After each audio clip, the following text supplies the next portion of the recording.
Notre-Dame de Pontmain, Notre-Dame de l'Espérance. Pontmain est un lieu d'apparition officiellement reconnu par l'Église, car Notre-Dame de l'Espérance y apparut le 17 janvier 1871. Le sanctuaire se situe dans le nord de la France, près de Mayenne. Il est à l'ouest de Paris. Ce soir-là, les Prussiens allaient franchir le fleuve de Laval. Les troupes prussiennes s'arrêtèrent à 5h30, à l'heure où débutait l'apparition à Pontmain, à quelques kilomètres de là. Le général Schmitt raconta le matin du 18 « Nous ne pouvons pas aller plus loin vers la Bretagne. Il y a une dame invisible qui nous barre le chemin. » Cet arrêt soudain et incompréhensible des forces allemandes devant Laval, de même que leur retrait également inexpliqué le lendemain matin, signifiait le salut de la Bretagne. 12 jours plus tard, l'armistice était signé à Versailles, et après cela, la dévotion à la Sainte Vierge sous le vocable « Notre-Dame de l'Espérance » fut autorisée par les autorités ecclésiastiques. De grandes grâces ont été obtenues par son intercession. À Pontmain, Marie est un signe d'espérance au milieu de la guerre. Elle parle de son Fils et renouvelle notre espoir. Elle nous invite à la joie et à la simplicité.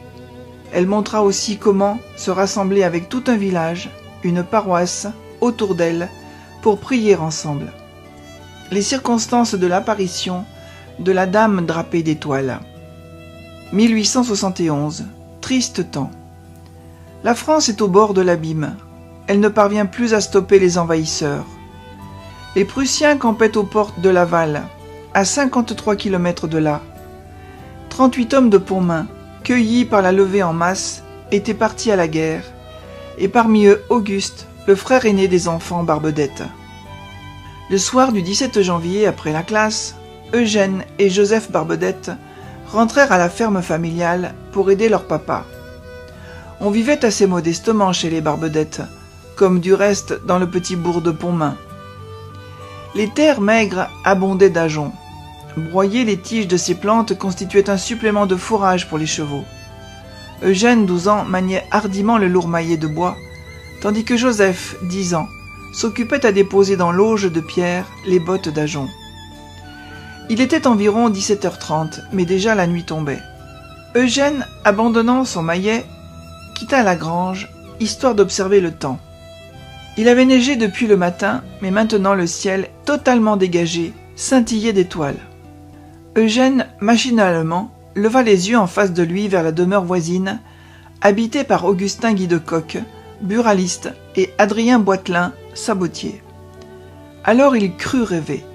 À 7 ou 8 mètres au-dessus de la maison, et légèrement en arrière, une dame, d'une ravissante beauté, le regardait en souriant. La céleste visiteuse était drapée d'une ample robe bleu foncé, sans ceinture, qui tombait du cou jusque sur les pieds, en formant quelques plis. Elle tenait les mains étendues et abaissées, dans l'attitude de l'apparition de la médaille miraculeuse. Aux pieds, elle portait des chaussons bleus, ornés de rosettes d'or. Un voile noir rejeté sur les épaules couvrait le tiers du front, cachant entièrement les cheveux et les oreilles. Un diadème d'or agrémenté d'un liseré rouge surmontait le voile. Le visage de la dame exprimait une ineffable tendresse. La robe était parsemée d'étoiles à 5 branches. Penchée sur Eugène, les bras tendus, la dame souriait. Le père Barbedette et Joseph sortirent à leur tour et braquèrent leur regard dans la direction indiquée. « Vois-tu rien, toi, Joseph ?»« Oh oui, répondit le cadet. Je vois une belle, grande dame. » Et il dépeignit la vision dans ses moindres détails. Madame Barbedette accourut. Les 2 enfants interrogèrent leur maman, lui fournissant de multiples détails. Après une longue observation, elle dut avouer « Je ne vois rien du tout. » Pourtant, maman Barbedette, touchée par l'accent de sincérité des petits, se prit à dire « C'est peut-être la Sainte Vierge qui vous apparaît.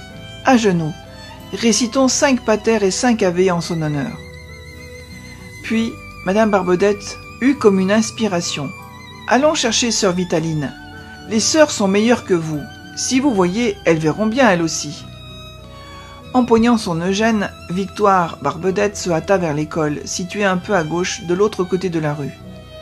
Sœur Vitaline rejoignit le lieu de la grange Barbedette, scruta longuement le ciel, mais en vain, hélas. Elle était accompagnée des 3 jeunes pensionnaires, Françoise Richer, de 11 ans, Jeanne-Marie Lebossé, de 9 ans, et Augustine Mouton, de 12 ans.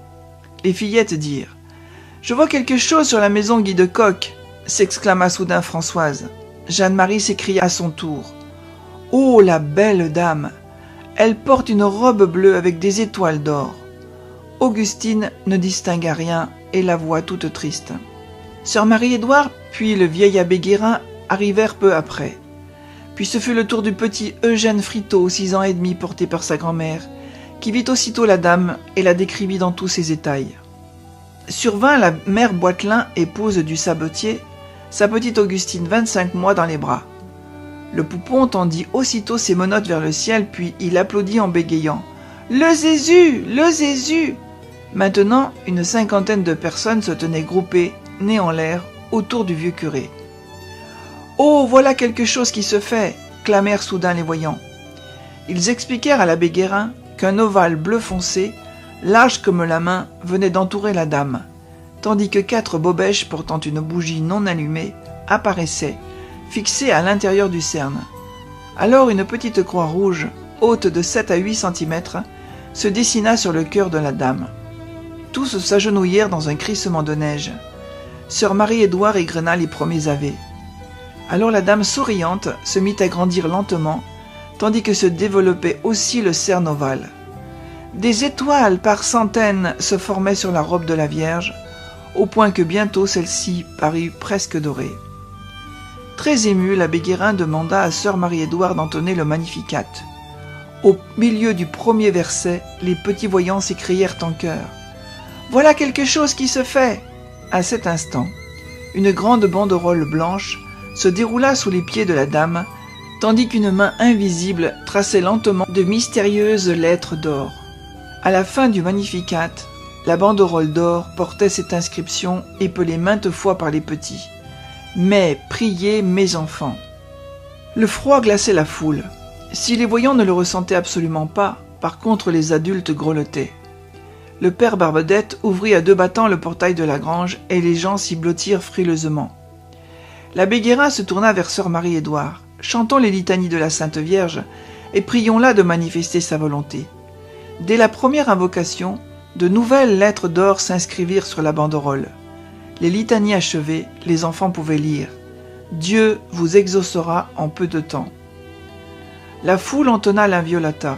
Aussitôt, sous la première ligne de la banderole, d'autres lettres se formèrent et les voyants épelèrent ces mots « Mon fils ».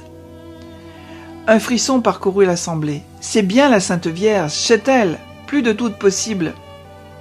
On entonna le Salve Regina, et avant la fin du Salve Regina, le message fut complet. « Mon fils se laisse toucher ». Un gros trait doré souligna la seconde ligne. Sœur Marie-Édouard chanta un nouveau cantique, célèbre dans toute la Bretagne, que la foule reprit en chœur. « Mère de l'espérance, dont le nom est si doux, protégez notre France, priez, priez pour nous. » Aussitôt la Vierge éleva les mains à la hauteur des épaules et se mit à agiter lentement les doigts au rythme de la musique. Son visage prit une expression d'allégresse indicible qui souleva l'enthousiasme des voyants. « Voilà qu'elle rit, voilà qu'elle rit ! Oh, qu'elle est belle !» Les petits sautaient de joie, battaient des mains, tandis que les assistants pleuraient d'émotion. Le cantique achevé, banderole et messages disparurent tout à coup. L'abbé Guérin demanda un nouveau chant. « Mon doux Jésus, enfin, voici le temps de pardonner à nos cœurs pénitents. » Subitement les visages des petits s'assombrirent. « Voilà qu'elle tombe dans la tristesse !» En effet, la Vierge prit une expression de poignante douleur. Une croix d'un rouge vif apparut devant Marie, portant un Christ d'un rouge plus sombre. Au sommet du crucifix, une traverse blanche avec cette inscription en lettres de feu, « Jésus-Christ ». La Vierge saisit la croix et la tint devant elle, légèrement inclinée vers l'avant. Une étoile mystérieuse glissa dans le ciel, pénétra dans l'ovale et alluma successivement les 4 bougies, avant de reprendre sa place.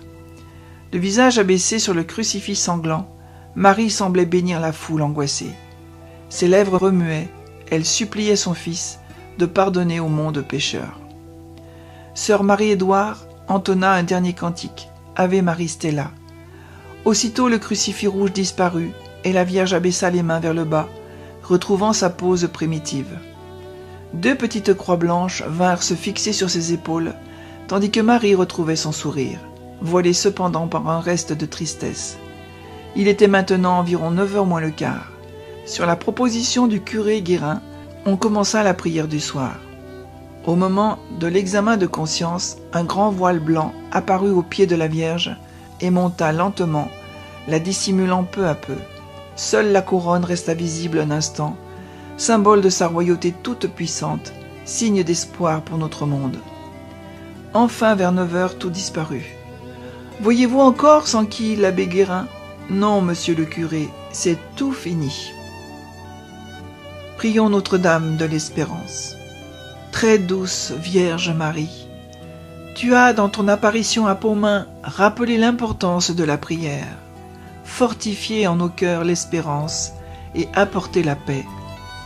Daigne accueillir favorablement aujourd'hui la prière ardente que nous t'adressons, pour que s'établisse dans nos cœurs, nos familles, notre pays et toutes les nations la paix, fruit de la justice, de la vérité et de la charité.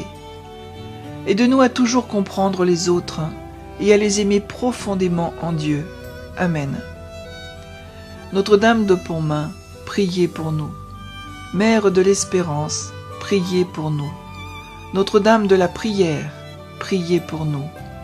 Reine de la Paix, priez pour nous.